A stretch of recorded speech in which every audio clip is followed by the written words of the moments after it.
сархати хабарҳо. пайвандони рӯзноманигор гуфтанд ӯ боздошт шудааст. қазоқистон назорати видеои маҳбасу боздоштгоҳҳоро ҳатмӣ кард.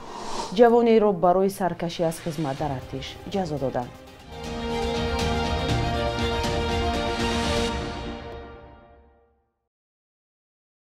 салом бинандаҳои азиз, навиди бомдодиро аз душанбе тақдиматон мекунем. имрӯз 9 март аст. пайвандони рӯзноманигор Хуршед Фозилов гуфтанд ки ӯро маъмурони амнияти дар шаҳри Панҷакент боздошт карданд.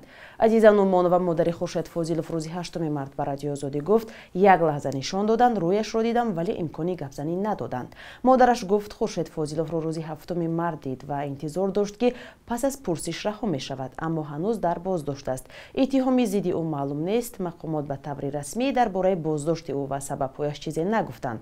хабарнигори тоҷик то ҳол вакили мудофеъ надорад. Хуршед Фозиловро рӯзи 6 март дар идораи кору муҳоҷирати шаҳри Панҷакент дастгир карданд, ҷое ки то моҳи январи имсол бар асоси қарордод кор мекард. чанд манбаъ аз ҷумла кормандони идораи кор ва муҳоҷирати Панҷакент ба хабаргузории Азия Плюс гуфтанд, 4 нафар субҳи 7 март компютереро ки ӯ кор мекард гирифта бурданд. Фозилов пештар бо расонаҳои мустақил ҳамкорӣ дошт ва дар мавзӯъҳои иҷтимоӣ бахусус мушкилоти мардум ва камбуди мақомот дар Панҷакент менавишт. дар шабакаҳои иҷтимоӣ низ фаъол буд. дар Қазоқистон қоидаи истифодаи низомҳои назорати видеоӣ дар муассисаҳои ислоҳӣ ва идораҳои пулис ба тасвиб расид. Додситони кулли Қазоқистон рӯзи душанбе хабар дод ки бар асоси ин қоида дар маҳбасу боздоштгоҳҳо ва идораҳои пулис аз ҷумла воҳидҳои фавриву тафтишотии мақомоти ҳифзи ҳуқуқ дурбинҳои назоратӣ насб карда мешаванд. манбаъ афзуд ки қарори насби дурбинҳои назоратӣ ҳамчунин масири меҳмонон ва утоқҳои амнияtiро фаро мегирад. навори дурбинҳои назоратӣ метавонад аз ҷониби вакилони дифоъ, ҷабрдидагон, гумонбарон ва мақомот ҳамчун далел истифода шавад. дар Қазоқистон парвандаҳои марбут ба шиканҷа дар бештари маврид то додгоҳ намераванд. ҳомиёни ҳуқуқи маҳаллӣ мегӯянд, омилони шиканҷа дар ин кишвар аксари вақт беҷазо мемонанд. USAID ё Оҷонсии рушди байналмилалии Амрико дар доираи як лоиҳаи худ дар шаҳри Бухтар ба чанд хонаводаи камбизоат мурғ кӯмак кардааст, ки аз парвариши ин парванда ва фурӯши тухм зиндагии худро таъмин кунанд.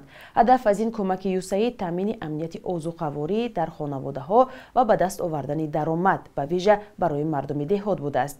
ҳоло гузориши навбатиро мебинем, ки дар бораи ин хонаводаҳо қисса мекунад ва гузоришро Муъмин Аҳмадӣ тақдим месозад. ин ҷуфт дар деҳаи дурдасти Хатлон зиндагӣ мекунанд. Аскар ноновари хона мегӯяд, кор дар муҳоҷират душвор ва ҳақмуздашон кам шуд. ин баҳор ба муҳоҷирати меҳнатӣ намеравад. дар андешаи таъмини хонавода будааст. Аскар бо кӯмаки як созмоне мехоҳад андаке даромад пайдо кунад аз парвариши мурғ ва фурӯши тухм. хуб мешавад ки дар ҳамин ватани худмон ягон аз ҳамин мурғам ки бошад аз ҳамин соҳибкории хурд сар кунем. оянда насиб бошад боз зиёдтар кунем. Сайёра ҳамсари Аскар хушҳол аст, соҳиби 20 мурғ шуд. мегӯяд дар шароити деҳа мурғҳо тухми зиёд медиҳанд ки зиндагиашон беҳтар мешавад. насиб кунам метунем вақте ки инҳоро ки мо нигаҳ кунем боз як дуна тухм худаш 2 сомон штагие мебарем мефурӯшем. нимша агар дони ира бихарем мегаша бо як сода мехарем, як собун мехарем, бо як кило қанд мехарем. тақсими мурғ ба хонаводаҳои камбизоат дар деҳаи Тоҷикободи ноҳияи Дӯстӣ. лоиҳа оид ба кишоварзӣ ва идоракунии заминҳои кишоварзӣ дар Тоҷикистон дар доираи ташаббуси озуқаворӣ ба хотири оянда ба хонаводаҳо кӯмак мекунад. ин барномаи амрикоӣ ба ҳар як хонаводаи камбизоат 20 мурғ ва барои 2 моҳ донашро додааст. Холибшоҳ Ҳалимов маъюби гурӯҳи дуюм аст. 5 фарзанд дорад ва солҳо бекор буд. мебарем нигаҳ бин мекунем, тухмшам мегирем мефурӯшем, бо хӯрокаш мехарем. ҳозир хай 120 килои хӯрока додам. аз ин деҳа 10 оилаи камбизоат соҳиби мурғ шуда дар соли ҷорӣ ба 700 оилаи дигар мурғ медиҳанд. масъулони барномаи USAID гуфтанд ки ҳадаф таъмини амнияти озуқаворӣ дар хонаводаҳо ва ба даст овардани даромад, хусусан барои мардуми деҳот аст. додгоҳи ноҳияи Фархор як ҷавони 19 соларо бо гуноҳи саркашӣ аз хизмат дар артиши Тоҷикистон ба муҳлати 1 сол шартан аз озодӣ маҳрум кардааст. Дар ин бора Додситони кулли Тоҷикистон хабар дод. Ба гуфтаи манбаъ, ҳукми Маъруф Ғоибзода, сокини ноҳияи Фархор, миёнаҳои моҳи январ содир шудааст. Мақомот мегӯянд, қисми ҳарбии ноҳия ба ин ҷавон даъватнома фиристодааст, аммо ӯ даъватномаро қабул накарда ба самти номаълум фирор карда аз даъват бар хизмати ҳарбӣ саркашӣ кардааст. Дар Тоҷикистон дар ду навбат баҳор ва тирамоҳ ҷавонони аз 18 то 27 соларо барои хидмат дар артиш ҷалб мекунанд. Ин аст ки ҳамасола ҳолатҳои бозур ё аблава бурдани ҷавонон ба артиш расонае мешавад. ҳомиёни ҳуқуқ мегӯянд, ки баъзе аз ҷавонон дар Тоҷикистон хоҳиши хизмати сарбозиро надоранд ва бо роҳҳои гуногун аз даъват шудан ба артиш ва ё идомаи хидмати ҳарбӣ фирор мекунанд. Яке аз сабабҳои асосии саркашии ҷавонон аз хизмати сарбозӣ ҳолатҳои латокуб ва марги ҷавонон дар қисмҳои низомӣ будааст.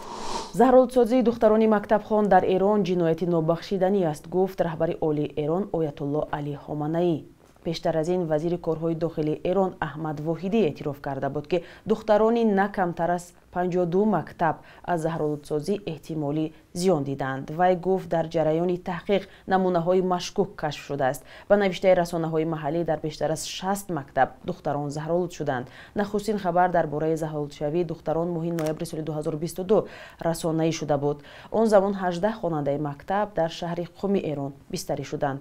Аз он замон то кунун теъдоди заҳролудшудаҳо ба бештар аз 1000 нафар расидааст. Расонаҳои давлатии Эрон менависанд, заҳролудсозии духтарон кори дасти гурӯҳҳои табъиди кишварҳои дигар гурӯҳҳои мазҳабие аст, ки зидди таҳсили духтаронанд. Дар Эрон эътирозҳои оммавие идома дорад, ки баъди марги Маҳсо Аминӣ, ҳомии ҳуқуқи занон, дар моҳи сентябри соли 2022 шурӯъ шуд. Аминиро пулиси ахлоқи Эрон барои бадҳиҷобӣ латокуб кард. духтарони мактабхон дар ин эътирозҳо иштироки фаъол доранд. бахши якрӯзи тарих тақдиматон мешавад, ки муҳимтарин таҳаввулоти тарихии 9 мартро фаро мегирад.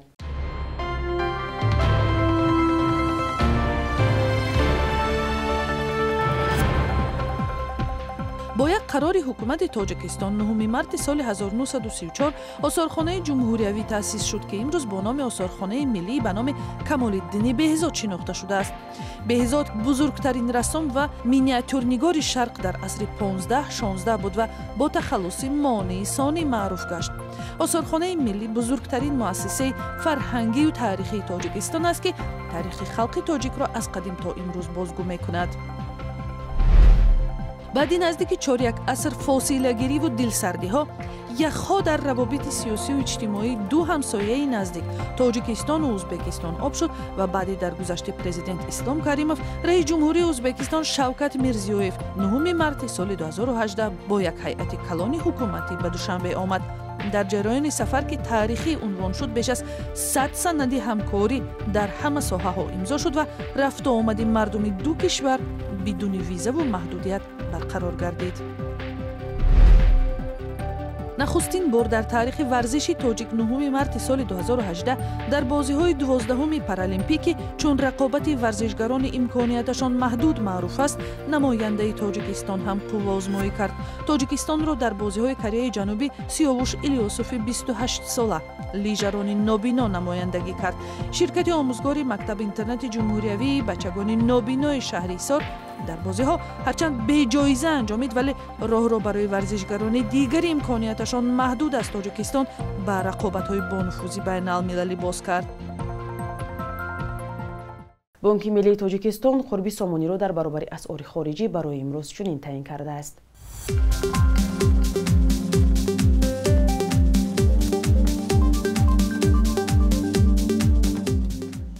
шумо навиди бомдодиро дидед. агар шумо ҳам хабар ё аксу видео доред, ба мо фиристед. То фардо, худо нигаҳдор.